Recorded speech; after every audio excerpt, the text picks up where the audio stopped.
যে বেলায়েতে উলিয়া থেকে শেষ মোকাম পর্যন্ত এই সমস্ত তরিকার নিসবতগুলো খাস করে মুর্শিদ আল-কাশানী রাহমাতুল্লাহকে দান করে দেওয়া। তাহলে আগে তরিকা ছিল কোন পর্যন্ত? বেলায়েতে কুবরা পর্যন্ত।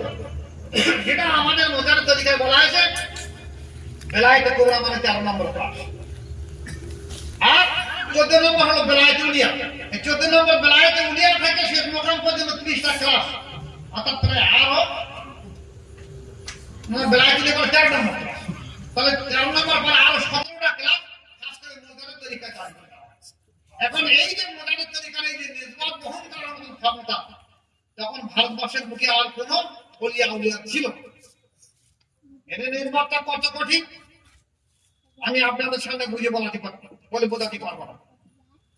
আমার মুর্শিদ কেবলা আমাকে বলেছিলেন খোকা শামসুল জাহানুল আবিদিন মুজাদ্দিদ রহমাতুল্লাহ আলাইহি যে যদি তামাম আসমান এবং জমিন তোমার মাথার উপরে চাপিয়ে দেওয়া হয় এ বোঝা তুমি বহন করতে সক্ষম হবে। কিন্তু এই তরিকা মুজাদ্দিদ তরিকার এই নিসবত তোমার মাথায় বহন করতে থেকে আরো বেশি ভারী হবে এই তরিকা। আমি দোয়া করি যে আল্লাহ পাক এই বহন করার ক্ষমতা তোমাকে দিয়ে দেয়। আমি জানি কত কঠিন।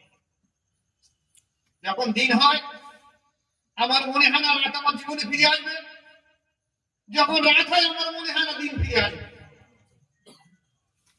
তাই আমি আল্লাহ পাকের উপরে ভরসা রেখে যদি জানি না কতদিন বেঁচে থাকবো আল্লাহ ছাড়া কেউ জানে না। নিজের উপরে কোনো রকম আস্থা বা ভরসা আমার জীবনে কিছু নেই। আমি চাইছি শুধু আমার জীবন দিই, আমার জীবন, আমার ধন সম্পত্তি, আমার বিবি বাল বাচ্চা, আমার মা বাবা সব কোরবান হয়ে যাক, আমার ধন সম্পত্তি কোরবান হয়ে যাক, কিন্তু তরিকাই মুজাদ্দিদ দিয়া সারা বিশ্ব জুড়ে আবার নতুন করে জিন্দা হয়ে উঠবে। এটাই আমার উদ্দেশ্য। তাহলে এখন দেখা যাচ্ছে মুজাদ্দিদ তরিকা একদিকে যেমন হালতে মাসায়েক নকশবন্দি মুজাদ্দিদকে বলা হয়েছে যে আলী রাদিয়াল্লাহু এবং আবু বকর কোন নিসবত থেকে বাইজিদ গোস্তামি রাহমাতুল্লাহ আলাইহি, এই বাইজিদ গোস্তামি রাহমাতুল্লাহ আলাইহি থেকে তিনি প্রত্যেকটা তরিকার মধ্যে হয়ে গেছে কিনা কাদেরিয়া, চিশতিয়া, নকশবন্দি, মুজাদ্দিদিয়া প্রত্যেকটা তরিকার নিসবতে বাইজিদ গোস্তামি রাহমাতুল্লাহ নাম আসছে। তাহলে আমাদের তরিকায় এসেছে এই 6 নম্বরে এসেছে। তাহলে আমাদের তরিকায় একদিকে বাইজিদ গোস্তামি রাহমাতুল্লাহ, একদিকে যেমন তোমার কাছে এসে আলী রাদিয়াল্লাহু আনহু এছাড়া রাসূলের খাস করে মুজাদ্দিদ আল-কাশানী রাহমাতুল্লাহ আলাইহিকে এই সমস্ত তরিকার এক নিসবত নিয়ে এত ওনাকে দান করে দিয়েছেন মাসুম বিল্লাহ রাহমাতুল্লাহ আলাইহি। মুজাদ্দিদ আল-কাশানী এই তরিকার সমস্ত নিসবত নিয়ে মুজাদ্দিদ তরিকার নিসবত নিয়ে ওনার সাহেবজাদা খাজা মাসুম রাহমাতুল্লাহ আলাইহির কাছে এই মুজাদ্দিদ তরিকা খাস করে দান করে দিয়ে দিয়েছে। তাই পৃথিবীর বুকে যদি কোনো জায়গায় মুজাদ্দিদ তরিকা থেকে থাকে সেটা হবে মুজাদ্দিদ আল-কাশানী রাহমাতুল্লাহর পরে মাসুম বিল্লাহ রাহমাতুল্লাহর নাম থাকতে হবে।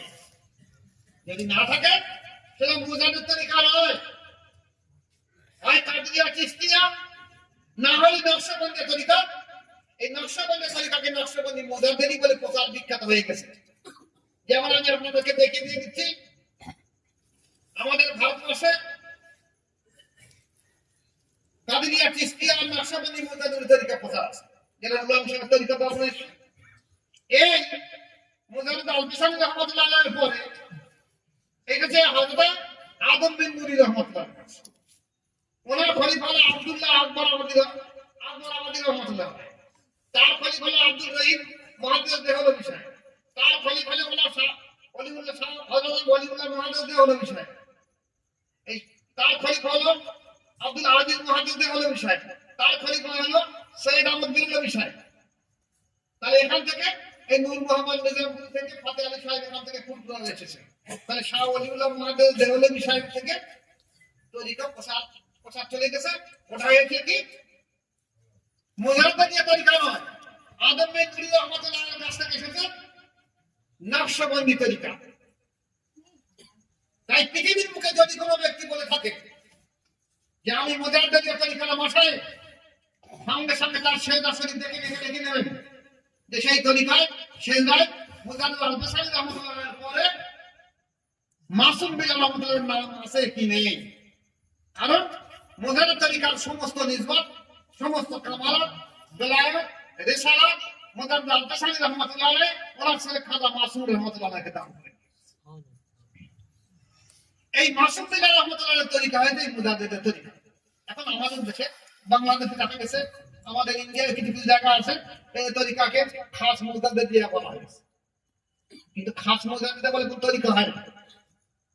নিসবতে খাস, এই যে নিসবত পেয়েছে যেটা মুজাদ্দিদ আল-বাসারি রাহমাতুল্লাহর কাছে রাসূল পাক সাল্লাল্লাহু আলাইহি দিয়েছেন, এই নিসবতে খাসের জন্য এর নাম লিখে ফেলেছে খাস মুজাদ্দিদের তরিকা। এই খাস মুজাদ্দিদের তরিকার জন্য এখন অনেক মানুষ কটূক্তি করতে খাস মুজাদ্দিদ দেওয়ার কথা হয়। আসলে ওটা নিসবতে খাস, আসল মুজাদ্দিদের তরিকা। তাই আমার মুর্শিদ কিন্তু আমাকে বলেছিলেন, উনিও শেখ হাসান লিখেছেন খাস মুজাদ্দিদ দিয়া, আমাকে বলেছিলেন তুমি এটা তুলে দিয়ে দেবে। আমি তোমাকে হুকুম দিয়ে দিচ্ছি যে তুমি মুজাদ্দিদ দিয়া তরিকার নাম দিয়ে দিবে। কারণ এবার বিষয়টা এটা উনি আমাকে ভালো করে বুঝিয়ে বলেছিলেন যে যে সময় প্রয়োজন ছিল সে সময় হয়ে গেছে, এখন মুজাদ্দিদের তরিকা হিসেবে প্রচার প্রসার করে। এক মজার জিনিস দেখেন, এই মুজাদ্দিদের তরিকা আমাদের পশ্চিম বাংলায় এসেছিল। মুজাদ্দিদ আল-বাসারি রাহমাতুল্লাহর দুটো খলিফা এসেছিল এখানে।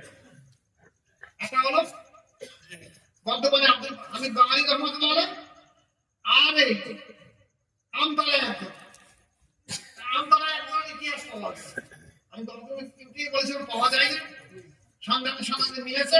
ইনশাআল্লাহ খুব তাড়াতাড়ি সেখানে যাব, গিয়ে এটা দেখে নিয়ে নেবো যে আর্থিক দ্বারা যে হ্যাঁ মুজাদ্দিদ আল-বাসারি খেলাফতের সেই যে রিসালাত ওনার ভিতরে ছিল কিনা এবং কিভাবে ওটাকে মুছে গেল ওই লেখা খোঁজ নিয়ে নিলাম। আর যে আব্দুল হামিদ বাঙালি রাহমাতুল্লাহ আলাইহি যে মাদ্রাসার খলিফা ছিলেন, এই আব্দুল হামিদ বাঙালি রাহমাতুল্লাহ আলাইহি আমি জানি না এর কথা নেই, কারণ কোনো লেখা খোঁজ পাওয়া যায় না, কারণ যেহেতু মাদ্রাসার খলিফা।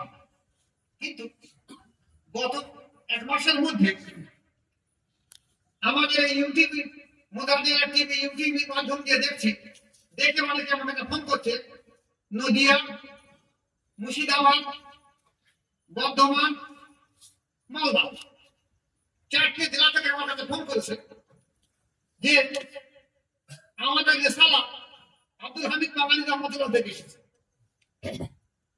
যে এই যে টাকাটা সূত্র করতে 500 বছর অতিবাহিত হয়ে গেছে। এই 500 বছরের পর্যন্ত দেখা যাচ্ছে আমাদের তরিকা চলে আসে, সিঁড়িতে নাম আছে আব্দুল হামিদ বাঙালি রাহমাতুল্লাহ।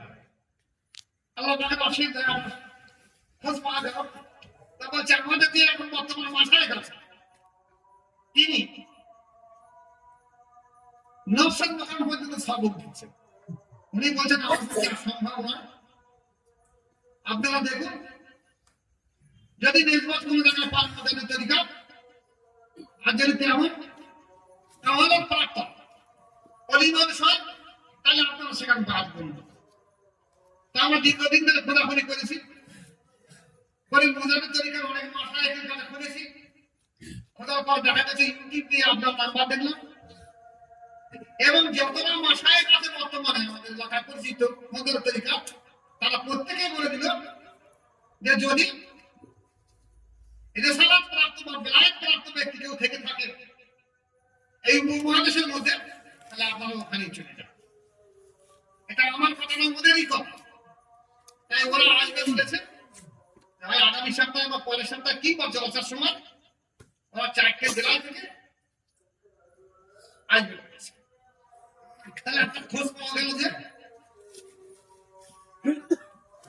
আমি বাঙালি রাহমাতুল্লাহ রিসালাত কি কি আছে। আলহামদুলিল্লাহ। এবার এই মাসুম বিল্লাহ রাহমাতুল্লাহ খলিফা বাংলায় এসেছিল, সে হলো মুস্তাফা মাদানী রাহমাতুল্লাহ, যার মাদার মেদিনীপুর জেলখানা, যিনি ফুরফুরের আবু বকর সিদ্দিক রাহমাতুল্লাহ আলাইহি 6 পুরুষকে 7 পুরুষ আগে বুঝতে পারছেন।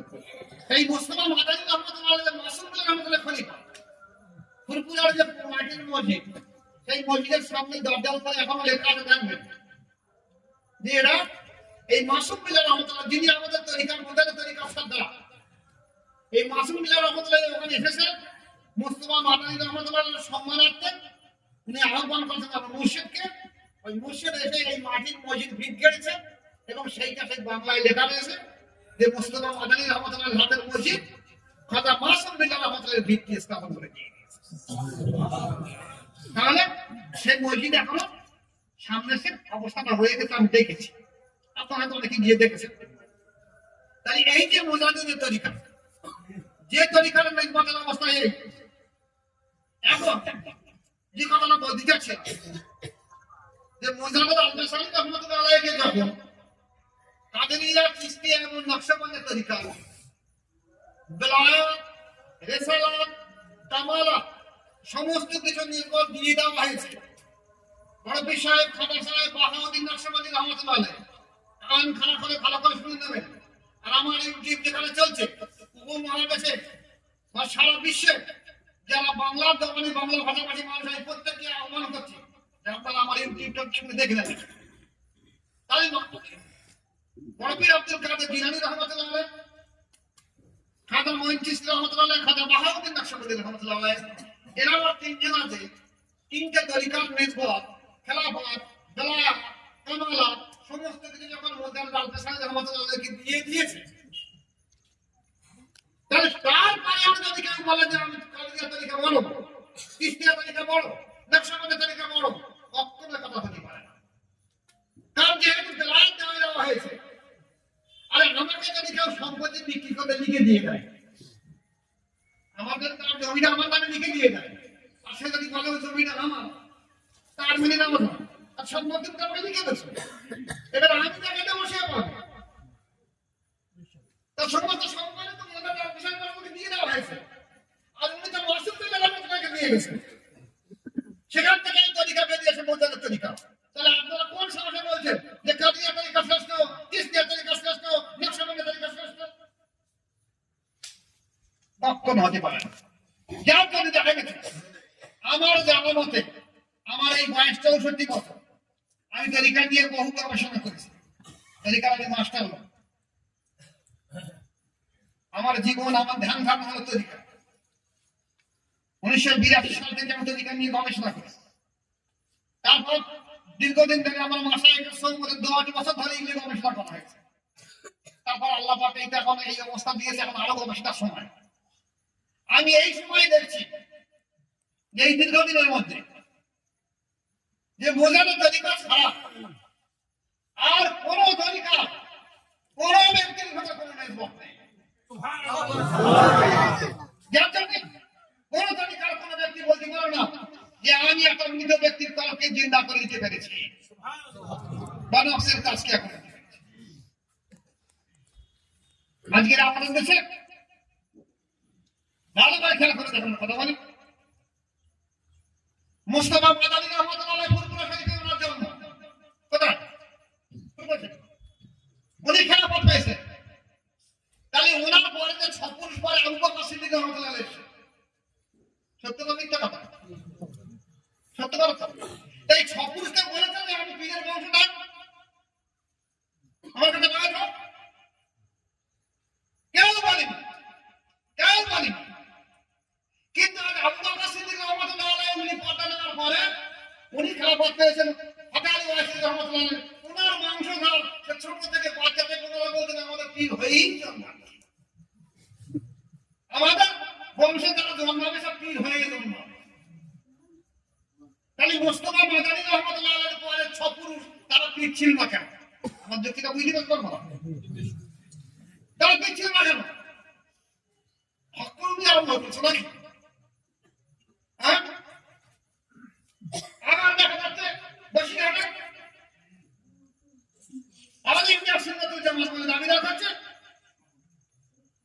তাদের এক কর্ণধার রাসূল পাক সাল্লাল্লাহু আলাইহি ওয়াসাল্লাম সম্পর্কে এত বেশি বেয়াদবি কথা বলেছে, সেই বেয়াদবির কারণে যারা সেখানে ছিল সমর্থন করেছে, তারা প্রত্যেকটা দোষের সমান পরিমাণ দোষের দোষী হয়েছিল। বলে যে অন্যায় যে করে এবং যে দেখে, যে শোনে, প্রতিবাদ যদি না করেছে সে, তাহলে সবাই সমান পরিমাণ দোষী হয়ে। তাহলে যে মই বিষয়ে কথা বলছে